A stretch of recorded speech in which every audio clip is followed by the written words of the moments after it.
Hello, everybody. I am Vicki Oldham, and it is my pleasure to host tonight's digital town hall. Thank you so much for joining us. We welcome our audiences who are watching via Facebook right now, also on SarasotaCountySchools.net, the Education Channel on TV 20, and Frontier 33. Now we invite you to please send in more questions via Facebook and Twitter. Some of you have already sent questions to us in advance. We thank you for that, and we are going to try to get to every question if we can, as time permits. Two very, very important issues tonight we'll be discussing. That is, number one, this first half, the school referendum. It's coming up for a vote on March 20th. It supports our students. It supports vital programs like art programs in our schools. Very, very important. And also that second half, an issue that's on all of our hearts and minds, school safety and security. Now meet our panelists. We'll start first with our school superintendent, Dr. Todd Bowden. Happy to be here. Good evening. Good evening. Bridget Ziegler, Chair of the Sarasota County School Board. I'm Murray Blueglass, Vice Chair of the Financial Advisory Committee for the Sarasota County Schools. Brandon Johnson, Principal at Northport High School. Good evening. Good evening. Lindsay Oro, student at Northport High School, junior and member of the VPA program. Hi, I'm Mina Ashrab. I'll be monitoring Facebook and Twitter, and we hope to get to as many of your questions that you have for us tonight. Thank you so much, Mina. Let's begin with you, Dr. Bowden. Yes. Give us an overview of this referendum. What does it mean for our schools? So our referendum is a discretionary tax that is voted on by our citizens. It provides an additional mill property tax. That mill is used, kind of the cornerstone is it, for an additional 30 minutes per day of instruction. If you take that 30 minutes and apply it to the entire school year, it's the equivalent of 18 extra days of instruction. A student who is fortunate enough to attend Sarasota County Schools from kindergarten through 12th grade actually has the benefit of an additional year's worth of instruction. That's what the 30 minutes means to us. That gives us the ability to pay our teachers a little bit more. So we pay them for that extra 30 minutes, which puts us in a very competitive situation. It allows us to attract and retain high quality teachers, which really is the cornerstone of any school district. In addition to that 30 minutes, we use that for arts instruction. We like to say that Sarasota is an arts community, and we want to make sure that our school district reflects our community, and the referendum certainly gives us the ability to do that.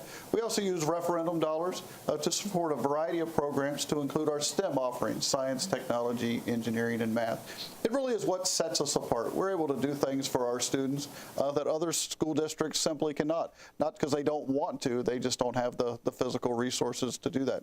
I see. Sarasota County Schools, A rating. I think referendum will help that A rating be maintained? Absolutely. The referendum was first passed in 2002. At that point in time, the State Department of Education didn't grade school districts.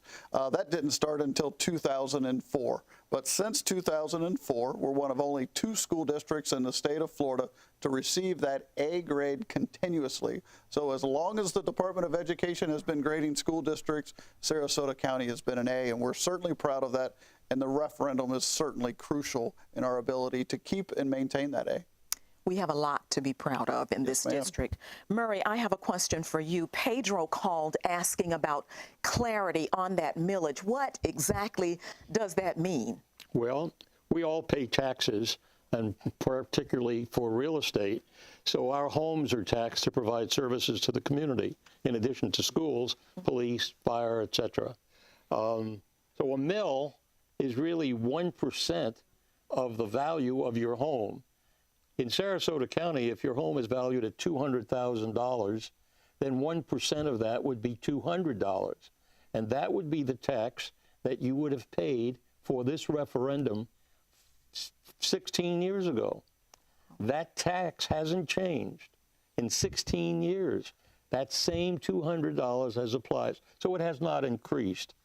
What is required, however, by the state legislature is that it be revoted by the people in the communities every 4 years to make sure they want to stay with it. I see. And a local focus. It is not helping students outside of Sarasota County schools, but students right here in our community, right? Right. Each county of the 67 counties in the state has the option to say, we want to do better than we're doing. We want to do better than the minimal that the state provides, and therefore our local community can support us up to 1%. And so that's really what's been going on here in Sarasota County. What does it mean for us? $56.5 million a year for the next 4 years, each year. That's a 13% total of our total budget that we spend on instructing students. What will it give us? $1,275 per student in each of our schools. So based on the enrollment in the schools and the needs that the schools have, we will be getting an additional $1,275 that we have been getting for the purpose of enhancing our programs. How is that money allocated for the schools, for each school? Well, I'm not quite sure what you mean by allocated by this. This is allocated by the local community in addition to monies that the state receives from, that the school district receives from the state as state aid. Sadly, the state aid over the last 16 years continues to diminish. And if you didn't have support of the local community at its best, you wouldn't be able to provide the programs and serve the needs of each individual child. And you've been at a different district, and so you've seen the difference between districts, correct? Yeah. Sarasota and other places where you've served. Yes, I served as a school superintendent for 33 years in another state. I have to tell you with great pride, I think Sarasota County schools are the finest I have ever seen anywhere. And they're constantly growing and positive and really helping young people. I'm very proud to be connected with the schools, and I do that as a volunteer. Really? Okay. Brandon, can I turn to you? Do you have to add to that, Dr. Bowden? Yeah, I just want to make sure that we're drawing a distinction that the tax is for 1 mil, and the difference between a percent and a mil is actually $1 per thousand or 1/10% of the assessed value of a home. And so, as Maury said, this has been on your tax bill since 2002, but the rate that we're asking be renewed is for an additional millage, not a percent. Okay. You ready, Brandon? I am. I know you're ready to tell us about Northport and how you receive those referendum dollars, and what do you do with that money? So I know, Maury, you kind of spoke to the allocation per student. Well, at Northport High School, I'll make it a lot easier for people. We receive $1.8 million for our school alone based on the referendum. We have a huge visual and performing arts department, and within that referendum, that actually focuses on 7 teachers alone for that department. You're talking 3 music teachers, 3 art teachers, as well as a theater teacher. So that referendum takes the place. If that wasn't there, we wouldn't have those particular positions. But overall, it's 29 positions that are funded through Northport High School alone with the referendum. All right, now $1.8 million. Who decides how it's used, how it's distributed? Well, of course, it's by student allocation first, so that's how the funding starts. But the actual positions I think you're referring to, Vicki, goes by the programs that we are looking to offer. So as we sit down and we look at programs that students would like to utilize, especially within the visual and performing arts, Sarasota County, a big arts county, it starts from that perspective, and we want to make sure that we put things in place that students will utilize and that the community would like to see once students, of course, go through high school and can utilize those certain aspects after high school as well. I'm glad that a student is here to actually represent students and how they're benefiting by this referendum. Lindsay, tell us how you're impacted. So I live in Charlotte County, and I should be going to Port Charlotte High School, and then if not Port Charlotte High School, I should be going to Charlotte High School. But the thing is when I was seeing that all my friends were making these different decisions about whether they're going to Port Charlotte High School or Charlotte High School, I realized that exactly like what either of those schools had to offer, and looking around, I didn't, I just saw that the best opportunities that, and the opportunities that I liked the most were Northport High School. And I wanted to be a part of their VPA program, and I knew they had one for, choir, band, dance, and they had one for music, for theater, and it just encompasses all different types of visual performing arts. Okay. Is that something that you're going to do when you graduate? I know that I want to keep the arts in my life for the rest of my life, because I'm just one of those people that needs balance. I have a lot of academic worries and stresses, so I can't just do school, or I would be crazy and pulling my hair out by now. So because I like to challenge myself, and I like to learn about everything I can possibly learn about, because there's so many things that are on this earth to learn about. As I challenge myself through academics, I also like to learn about different kinds of art. And when I'm in dance, and that's what I'm focusing on specifically right now, but I have been in theater, and with dance, I learned about different techniques and how you can be perfect with technique, but it's about how you apply that technique and how you use that technique, and how you build the good habits so you have a strong foundation of technique. And it's helped me discover, how to be a good person and a good worker and have good work ethic. I need the arts too, Lindsay. Thank you for that answer. That's one of the things that I don't think the arts gets enough credit for, is what it does for our students academically. There's lots of research out there that show that students who participate in the arts perform higher academically. So it's not arts in isolation, but arts give our students a great platform, not just for artistic success, but for academic successes also. With that. I know that the Greeks originally, they wanted to have a balanced education spectrum. So they not only had academics, but they made sure that, like the Spartans, they made sure that their students were they were learning a lot about dance so that they could have balance. And the Athenians had a different idea about what education should be like, but they thought that they should have arts and they should have athletics, and they needed a balance in art, athletics, and academics. They needed all of them in order to have a well-rounded person who can respond appropriately to different situations that might occur in real life, or what they might choose to be when they were older. And I actually want to add one more thing. It's just, as far as the tax, as it's been discussed, is the one component I know you'd mentioned earlier, is the local control component to it. And so Sarasota is so deep in its culture of the arts, and so that allows us to focus and prioritize those important programs to our community. Thank you, Bridget. I will have you continue on. Nadine, a caller, has asked about charter schools and wants to know if charter schools will get referendum money. Yeah, so it's currently in Sarasota County, every student that goes to a Sarasota County public school, which includes charter schools, receives the money. So the money follows the child.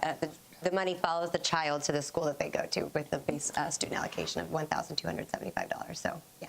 Okay, does anybody have anything to add before we go to our next segment that will deal with school safety and security? Anything more? We talked kind of from a global perspective, but there's one figure that we throw around a lot, and that's 13% of our operating budget is referendum funding. And I don't think you can emphasize that too much. We've talked about the $56.5 million, but that's 13% of the dollars that we have to operate our schools. And it really does, it's what makes us unique.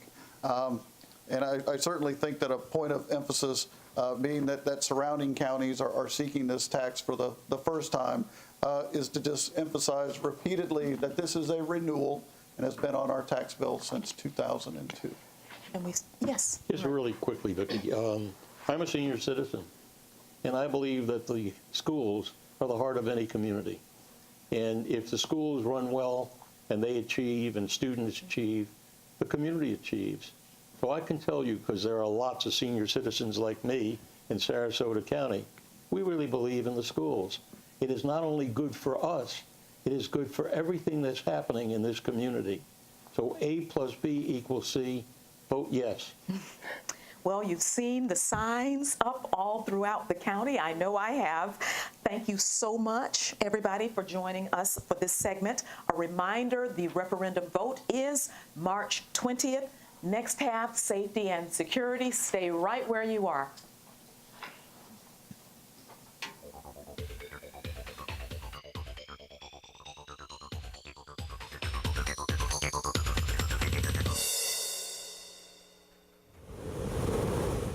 right, guys, today we're going to work a little bit on annotations. Yeah, absolutely. I love coming to work every day. I get to come and see a whole slew of amazing, unique, talented, brilliant individuals, and I get to talk to them about stories all day long, and I don't know what could be cooler than that, so that's really nice.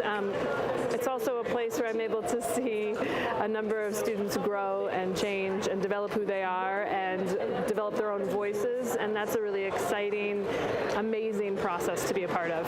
I've just never been this famous before. Every day I go home and I tell my mom how much I love Miss Swihart, and I walk out of that class with my friends and I just talk about how great of a teacher Miss Swihart really is and how much we love her and how much her classes just allowed us to grow as people and look at the world differently. And I like doing work for her class. I work really hard on the projects she assigns and the homework and the readings. I just really enjoy it all because of her. Is her attitude justified? Every time I walk into class, I just see Miss Whitehart's smiling face, and I just get so excited because I know that no matter what we do today, that she's going to explain it in a way, and I can always ask questions, and she's going to be there to answer them.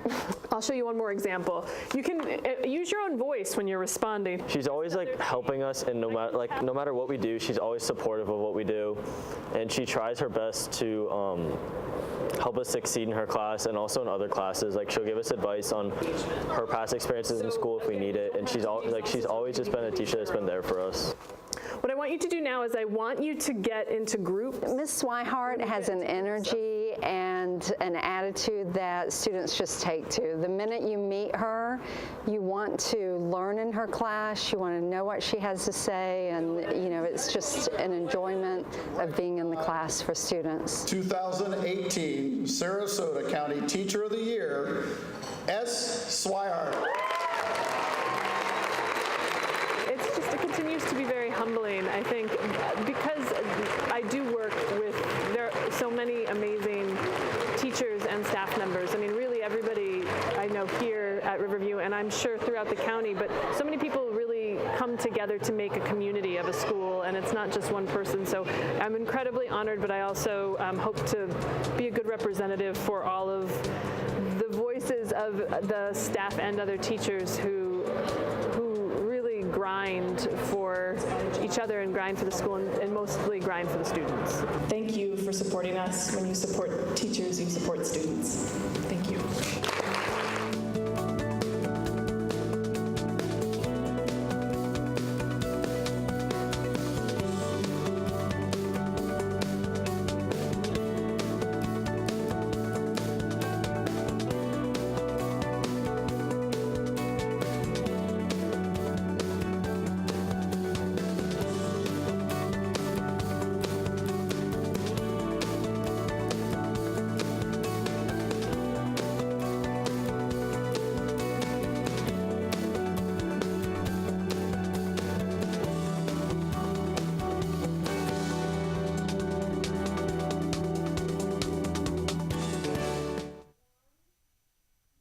Everybody to this digital town hall. We have viewers out there on Facebook Live, the Education Channel, Comcast 20, Frontier 33. We're ready to go with the second half. School safety and security, it's a tough issue right now around the country.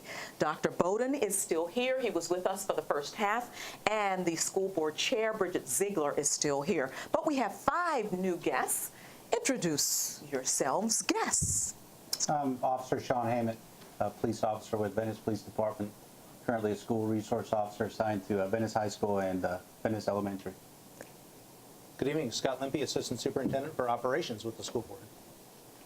Good evening, Mike Andreas, Director of Safety, Security, and Emergency Management for Sarasota County Schools. Good evening, my name is Dr. Rachel Shelley. I am the proud principal of Booker High School.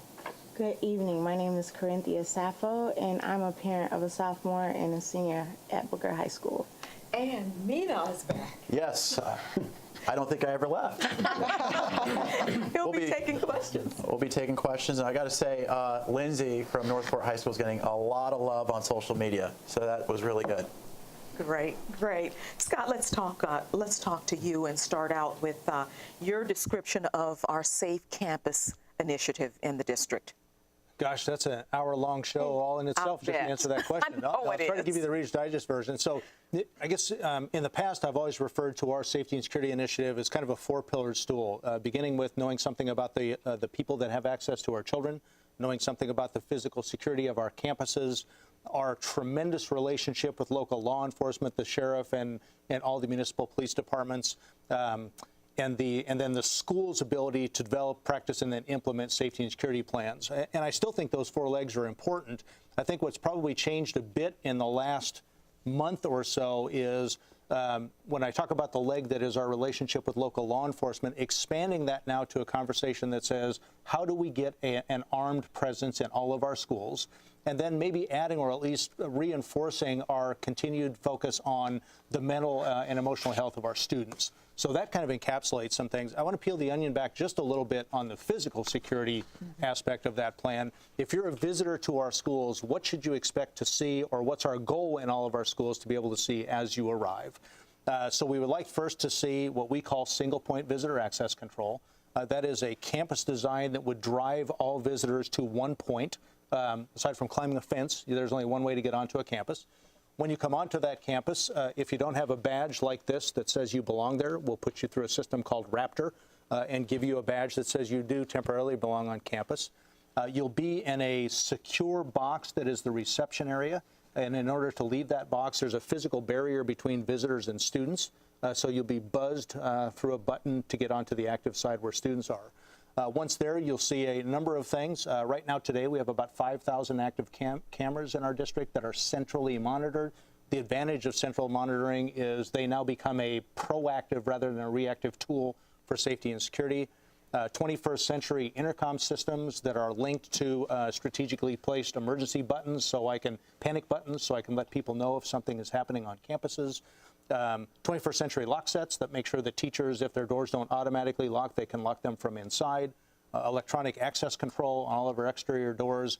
And one of the things that Mr. Andreas will tell you is none of those things in and of themselves work very well. They work as part of a system that's now wrapped by policies and the behaviors of our people. So that's kind of a Reader's Digest version of safety and security. Right, and I remember when we talked last digital town hall, and I asked, do you envision metal detectors at all and ever? Are we any closer? So let me take you back. Yes, and I'm hesitating. If I take you back, when we rebuilt Riverview High School, which is about 8 or 9 years ago now, we actually had a community conversation about metal detectors.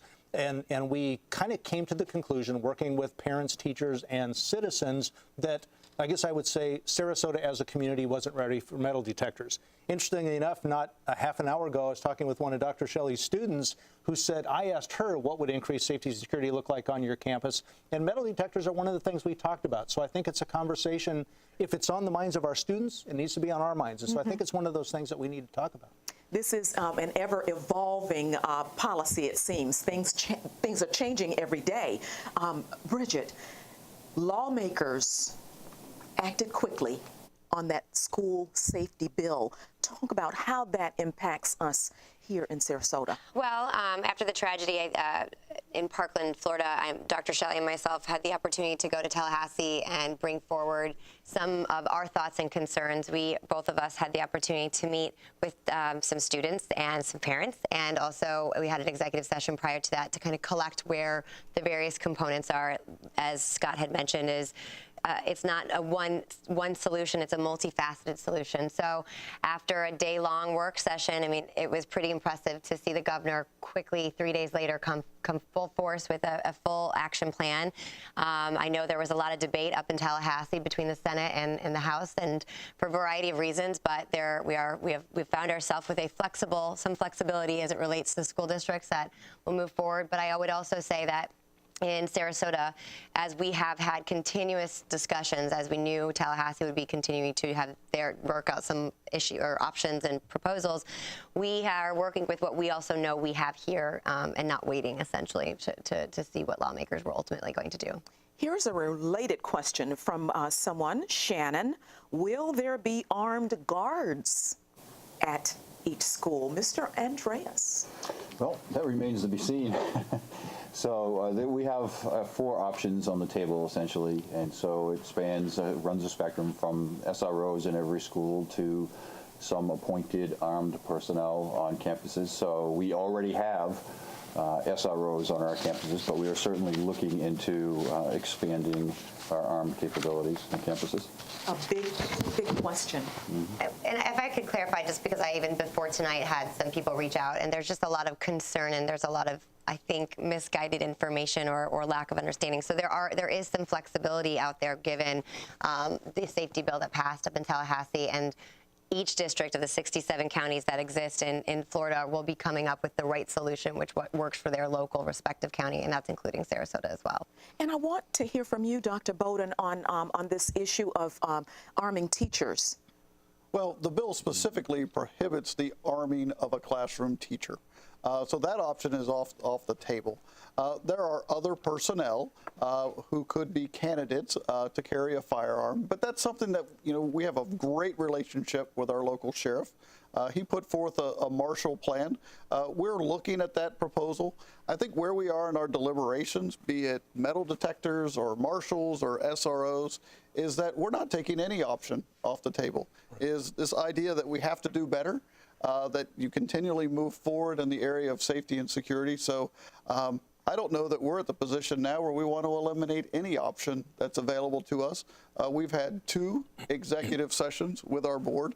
We'll have a third on March 22nd, and we'll continue to evaluate those options in consultation with local law enforcement, and we'll make sure that we have the right mix of measures for our students and our community here in Sarasota.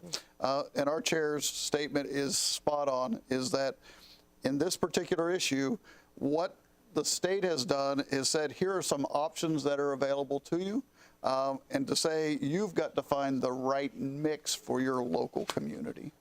Okay, thank you so much. Officer Hammett, the city of Venice announced recently that it's going to fund an SRO at Venice Elementary. Venice did not have an SRO before? No, we have currently myself and Officer Terry, the 2 SROs. We are assigned to Venice High School, both of us. There's approximately 2,200 students at the high school. The elementary school is adjacent to the high school, and approximately 2 to 3 times a week I try to get over to the elementary school in the mornings to see the children coming in. I've also done programs over at the elementary school for several years, so we've been fortunate to be right next to the elementary school. But I'm happy to say that this upcoming school year there will be a full-time school resource officer at that school, which I believe is going to be a huge benefit, not only for the faculty and staff and students there, but for the community itself. You will see that SRO really get embedded into the, I like to say, the Venice Little Indian way of life. So it'll be a positive impact. Can you talk more about that partnership between the school district and how you investigate incidences at Venice High? Absolutely. So once we are made aware of a threat or of an incident at the school itself, we make contact with the administration right away. Let them know it's myself and Officer Terry will talk to an administrator, let them know what we have heard from students or what we've seen on social media or however it was brought to our attention. From that standpoint forward, we will notify Mr. Andreas of the threat that we have received, and we will also start investigating it through the school, along with the Venice Police Department, the Criminal Investigative Division, and we will investigate it thoroughly. Now, if an incident happens outside of school hours, the same thing applies. We'll do the exact same protocol in place. We will investigate it thoroughly, and if criminal charges need to be filed, they will be done so. I see. And that relationship that SROs have with students is so very important. I see it at Rachel Shelley's school. Just take a few minutes, and then I'm going to kick it to her about social media. Absolutely. I mean, the things with SROs, you really have to embed yourself into the student life because they will see right through you. They're very smart and wise to it. Whether it's elementary school or middle school or high school students, you have to get involved with them. You got to be part of the school program because you got to build that relationship with them so they will actually come to you and want to tell you what's going on in their world because we all have to work together in the situation today, faculty, staff, and students. You know, they've got to look into things, and if they see something, we want them to say something and hope they come to one of the officers or at least a teacher or an administrator. Great segue to you, Dr. Shelley. Yes. With this social media Absolutely. being a blessing and a burden. And go ahead and give a shout out to your SRO. I know you want to. I do, yes. Booker High School, we're very fortunate to have our SRO, Dominic Harris, and he has implemented a variety of programs very similar to what I'm hearing at Venice, and he has a special program. He recently conducted a class meeting, in fact, for the different classes at Booker High School. In addition to the mantra that we're all using, if you see something, say something, he also has something additional that he's asked of our students, and that is understanding that safety is everybody's problem, everybody's concern as well. And as such, he has a new mantra that's called "Not on My Watch." And he has spoken to our students about that, and they clearly understand that if there is a door open, they cannot open that door. They need to make sure, if the gate is closed, they need to leave it closed. Do not open the gate for outsiders to come in, because we cannot allow anything to happen on my watch or on our watch. So he is doing exactly what you just mentioned, mentoring programs as well. But back to the social media question, it is very, very important that parents think about three things. Number one, please monitor your child's social media contacts and accounts. Know what's going on. Number two, in addition to our students, if you see something or hear something, please say something to an administrator, to a teacher. We want to get everyone involved. And number three, the most important thing that I like to talk about with our parents, please discuss the importance of posting things that they are hearing and saying, or reposting them. So in addition to monitoring their contact, we want to make sure our parents are talking to their children about what they are posting.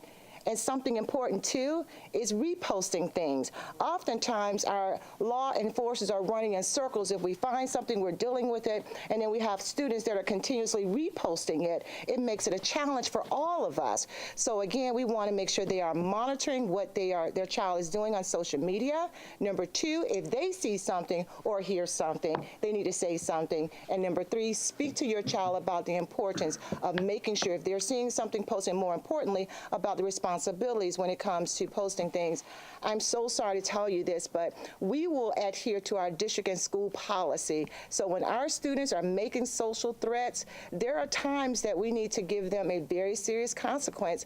I regret to share with you that recently, I'm sure at Booker High School and all schools, we have had to arrest students for posting things that were inappropriate. It was a threat that was not valid and just takes a lot of time, and we're holding them accountable to that. So unfortunately, we do at times need to provide some severe consequences. That's a great point. And I think the biggest part is that every single person, no matter what your position is, you play a role in understanding the consequences of false threats, or even just sharing something. Because absolutely. The resources that are used to look into we take every single one seriously. So it's a very good point. And I'd like to add, parents are going to have to get involved with Facebook and the social media channels, because some of them are intimidated. That's for the young people. I don't know anything about it, but you've got to know something about Facebook now. We've got a Facebook question. Sure. We do. Jared Frankford is asking a question about how we maintain our security camera system in our district. Who can answer? Mr. Andreas? Sure. So we have camera technicians on staff in my department, and they are responsible through a system that we have with the schools. The schools can enter a work order whenever there's a problem with cameras or their camera system, and it goes immediately to my department, and then it gets prioritized or a set of criteria that we have for safety-related issues, and our technicians are then assigned or dispatched to the appropriate site. That's great. Thank you. Yeah. The parent on our panel, Corinthia. Yes, ma'am. I know you're concerned when you let your kids go to school. When they're out the door in the morning, you are praying that they can return in one piece. Yes, at the end of the day, I know you have a question for someone on this panel. Go ahead. Yes, ma'am. My question would be, moving forward, what is the Sarasota district doing to protect our youth? Well, I mean, there's a lot. Want me to take that? And there are things that you can't say, right? Right. Sure. So we'll be general and specific where we can, but one of the things that you don't want to do, as much as you want to provide great information to the community and to parents, is you don't want to telegraph what all of your actions are, because unfortunately sometimes bad guys listen to town halls too.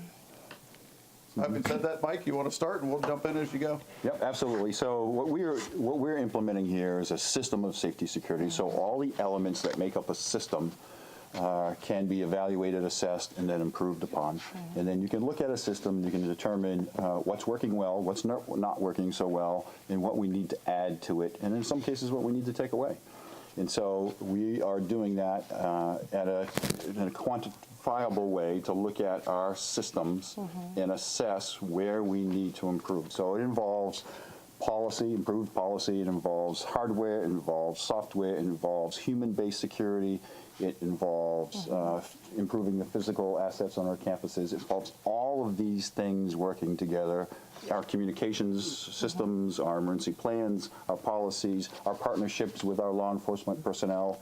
How do we get there? So we look at all of that together, and we have been working pretty readily to improve the various components of the system. And I would add to that, because I think that was our framework prior to the tragedy that occurred in Parkland. However, I will say there has been an exorbitant amount of feedback, both from students and parents, but also our relationships with law enforcement. But we have fast-tracked a lot of things that I think would have previously maybe taken a little bit longer, and it's just taken a completely different role in really embedding the safety into our culture from A to Z, I think is really the big difference I'm seeing. And if I could piggyback on that, if I roll the clock back about 3 weeks ago, I guess, we have had a plan in place over some amount of time to get all of our schools to some basic level of safety and security. And about 3 weeks ago, Dr. Bowden sat down with a few of us, and we talked about what that plan looked like. And one of the things he said to me was, if you're telling me I have a 5-year plan to implement this, I can't look a parent in the face and say, your school is in year 4. And so his direction to us at that point in time was, bring me a plan that says every school gets to our basic level of safety and security from a physical perspective next year, meaning the 18-19 school year. And when he first asked me the question, I thought he was crazy. Can you even physically do that? But the fact of the matter is, yes. If that's where you focus your energy, you can do that. And so we brought back a plan that effectively moves about $22 million from other projects in the district into Mr. Andrus's department to do safety and security related projects in the 18-19 school year, with the goal of either having all of our schools complete or at least underway towards that basic set of safety and security parameters for the start of next school year. And that's underway right now. I think at least philosophically we have agreement among what I call our 6-person leadership team, the 5 board members and the superintendent, to head in that direction. We're having some discussion about how we best pay for that and how we impact other projects. But that's happening today. It's a really serious commitment on the part of your school leaders to improve the safety and security of our schools. If I can also add at the high school level, not just Booker High School, but in conversation with all of my colleagues, something that we're taking pride in doing is, number one, meeting with our students, getting input from our students, meeting with our faculty and staff, receiving input from them, and then also meeting with parents or having conversations with parents. I have a lot of emails that I receive from parents offering their concerns and their questions as well. And then also with a lot of input from the different law enforcement. And for me, being in the city, is with Sarasota Police Department. So I'm taking all that information and we are responding to it favorably. Some of the things the students are coming up with, I was really surprised. We talked about the point of entry and they gave me a list. I had more than 20% of my students sign a petition asking for more funding as it relates to safety and security, and I received that on Friday immediately following the massacre. But more importantly, one item that they wanted to talk about was looking at Booker High School's point of entry. Prior to Parkland, we had 5 ways that our students could enter our campus, and now with their input, we are down to 3. And they gave a lot of other recommendations, some cost funds and some there is no funding cost associated with that. So we've been meeting with our various stakeholders to make sure we're taking their questions or their input and implementing it into our overall plans to make sure that we are looking at all variables as it relates to keeping all of our students in our district safe. And I'm sure it must be happening at the middle school and the elementary school levels as well. Great to hear. Students know where do. those breaches They are. do. They have to deal with it all day They do. They have been tremendously insightful because I think we have this plan and that's what we expect to be happening, but there's an element of human nature does try to circumvent things, and so I think the students' feedback from all around, but Absolutely. tremendously insightful. Their perspective is very valuable. And that's really where you reach the tipping point, is our level of vigilance is at an all-time high. That is you have correct. to maintain that month after month and year after year. And when school safety and security is no longer just Mike Andreas's job, or a school resource officer or a school resource deputy, but you have thousands of kids on a school campus that understand the safety protocol. Yes. They're constantly checking doors. They understand if someone knocks on a door, you don't open a door, you direct them to the front entrance.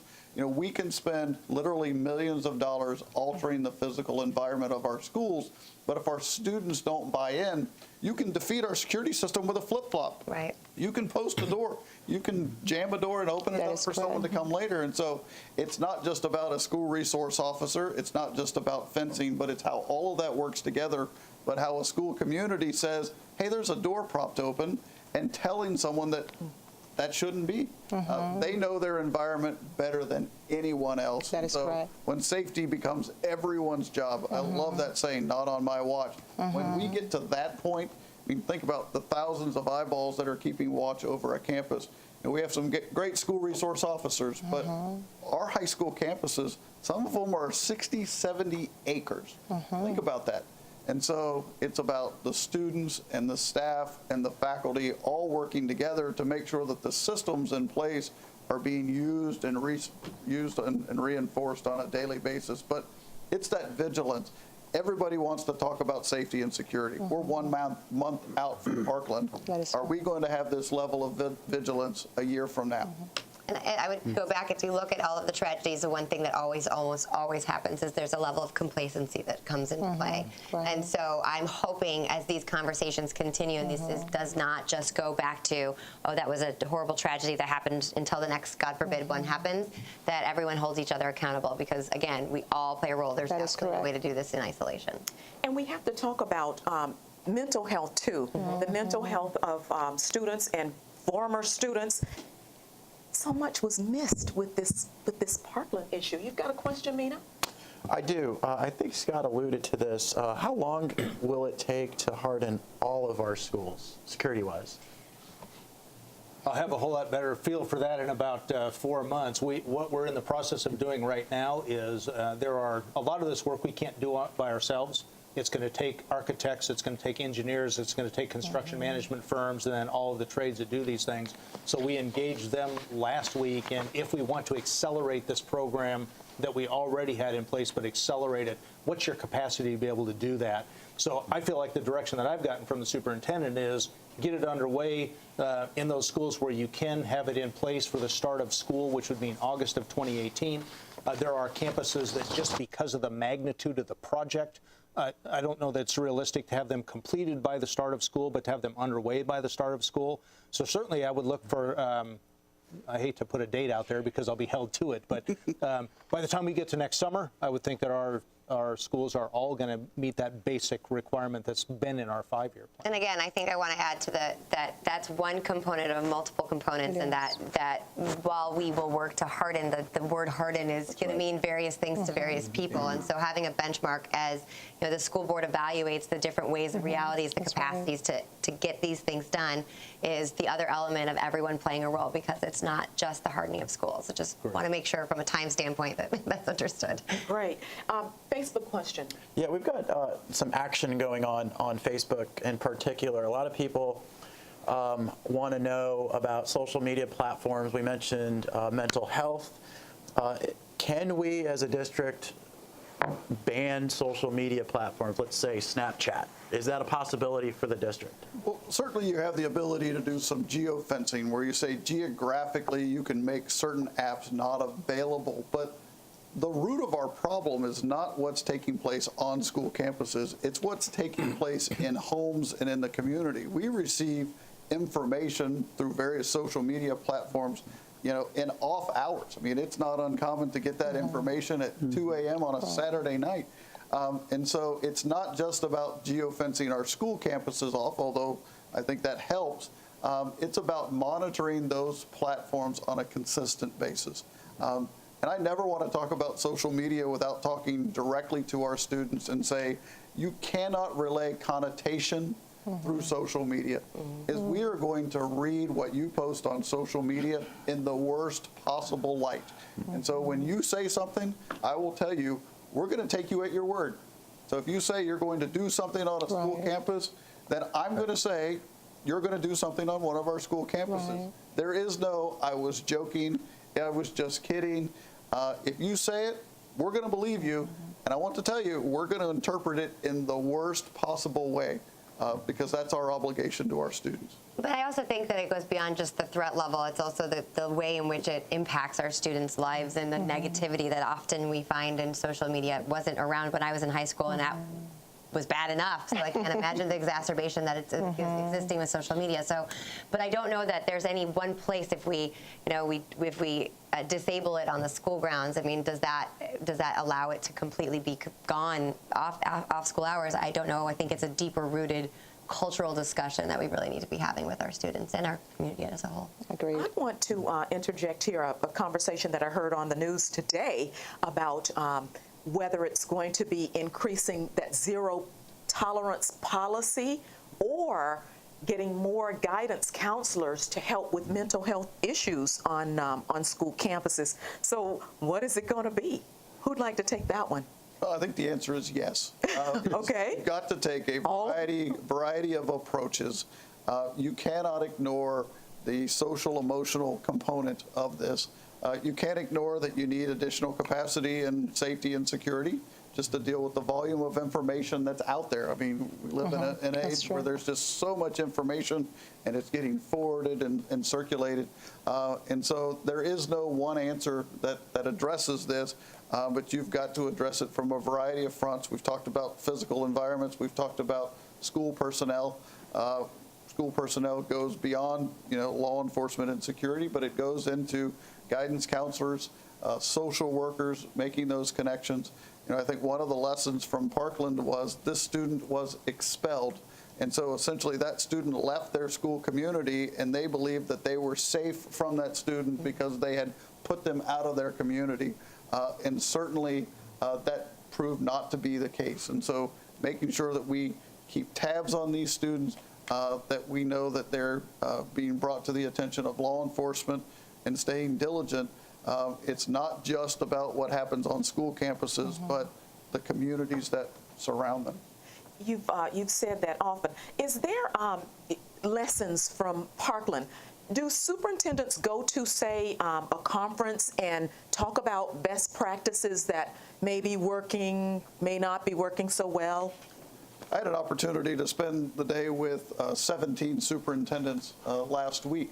It was from kind of the mid-sized school districts. So we meet from time to time, and safety and security was on the top of our mind. I will tell you, I experienced Sandy Hook and Columbine, but I didn't experience it as a superintendent. I will tell you that Parkland I experienced in a different way as superintendent. I saw one of my colleagues, Robert Runcie, down in Broward County. He happens to be the president of our state association.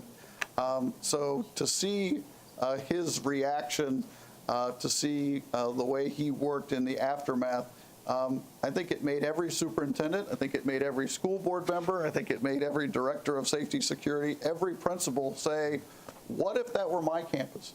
And really revisit all of those safety plans and say, how would I have responded at Booker High School? How would we have responded at Venice High School? How would we respond as the school district of Sarasota County? And after every incident, the FBI does an after-action review. It's very detailed and it's made available, and we're able to look and make sure that those lessons aren't lost on us. And so I have not had an opportunity to speak with Mr. Runcie. We have relayed to him messages of support. We've offered staffing, but there will come a point in time where all of the superintendents will gather and just to hear from his perspective so that we can learn from his experience. Parent, Corinthia. Yes, ma'am. You've heard a lot tonight. What do you think? Any more questions that you might have as a parent? Yes, ma'am, I do. My question is to the superintendent. Oftentimes, mental illness gets swept up under the rug. So moving forward with mental illness, how are you addressing that? Like, what are your thoughts? So we as a school district have to build our capacity in this area. One of the points to the governor's school safety measure was to bolster resources in social emotional so that we have some additional tools that are available to us. But as I've said before, it's not just a district issue. It is partnering with community organizations. We can identify students in need. We can refer them to community partners, but we need to make sure that we're following up. It's not just, in many instances, the perpetrator of these events was known. They were identified. It's just they didn't receive the treatment that they needed. And whether that was an obligation of the school district, a community organization, a different government entity, I'm not sure that anyone cares in the aftermath. All they care is that that individual didn't get the treatment and care that they needed, and the school ended up paying the consequence. And so we will certainly build our capacity in those areas and draw tighter to those community organizations because, as I've said repeatedly, this is an issue that we all own. And maybe, too, parents who know they have students who have mental health issues need to work more closely in tandem with their principals at the student's school, I think, so that, everybody will be watching and monitoring and not like zeroing in on that particular student, but just monitoring more carefully. And I think that's a constant conversation is what's that balance, because there are oftentimes, and it's sad that some of the students that need some of the most support are often sometimes for whatever reason from a home that maybe they aren't able to either understand or have the time to address those issues. And so I think when we were up in Tallahassee, I know this was discussed a lot, is how the interagency works together. Because in education, we are an education institution, so our expertise is not necessarily going to be in the mental health, although we have wonderful conduits and people who lead that. Same with the law enforcement. So really working and zero in on those areas where that's an agency's specialty to include them and direct them so there's not a disconnect between those families that need those help so much. So, question, Nina. Yeah, we got a comment from Lisa, and I know we're relatively unique in this district with Restorative Strategy. Would anyone like to discuss the difference between that and maybe a punitive sort of thing that happens to a student in a discipline issue? Well, restorative strategies, we're using it primarily in our elementary schools, but you do see it in our middle and high schools. And what it does is it takes a holistic view of the offense. And there are restorative circles and different things in which the community comes together, be it a school or a classroom or a bus, in which someone has in some way wronged that community. They own that wrong, and then the community holds them accountable. But what we don't want to do is use suspension or expulsion as a tool where we can have consequences and reintegrate it. Where restorative strategies works best is where it builds that sense of community prior to the offense, that you're not trying to build the sense of community during the crisis or afterwards. And so, it's not a whole lot different than, when Mayor Giuliani cleaned up the city of New York, is if you deal with the minor issues, but you reintegrate and you deal with that, it keeps from the escalation. And that's so important. And we're going to push hard on restorative strategies on our elementary schools in the next year. Okay, students are getting involved. Thank God for the students of Parkland who became activists. I'm sorry that they had to become activists after such a thing, but they are pushing these policies, I think, faster than they would normally be moving, quite frankly. How do you feel about that? Well, students, not only in the state of Florida, but around the country, certainly have found their voice. And they understand that when they band together and speak as one, that they're being heard. March 14th is 1 month to the day from the Parkland. There are conversations around the country about how students will observe and remember and allow their voices to be heard. And what we've said to our high school principals is that there isn't a district solution, but we want to work with our students. I think as educators, we seize upon teachable moments. We do. And we want to work with our students to make sure that they understand their voice, but they also understand their responsibilities, to make sure that they keep an eye on safety and security as they seek to have their voices heard. And so we've not, like other districts, said if you leave class, you're going to be suspended. But what we've said is if you do it in a respectful way, if you work in concert with your principal, that it's appropriate to use your voice, and it's appropriate to remember. And that's what I want to take out of March 14th, is I want to remember the 17 victims. And so there are lots of other things that people are talking about, but my lens is that is 30 days following a tragic incident. And I trust our principals. You know, I trust our kids. We've got great kids. We do. They want to be respected. And so it will look different on different school campuses. I think the students from Parkland are changing the world. We were talking about that earlier this evening. When was the last time? It's neat to see a group of kids grab a hold of an issue that is so vitally important and then see the rest of the nation kind of rally around them. But my wife and I were talking this weekend. When was the last time you saw things move this fast? From an incident that happened on February the 14th to the governor signing into legislation specific things that are responding to the concerns voiced by the students at Parkland. One young man from Parkland was on This Week with George last Sunday, yes. And I watched that young man speak. He was bright, he was articulate, he carried a message.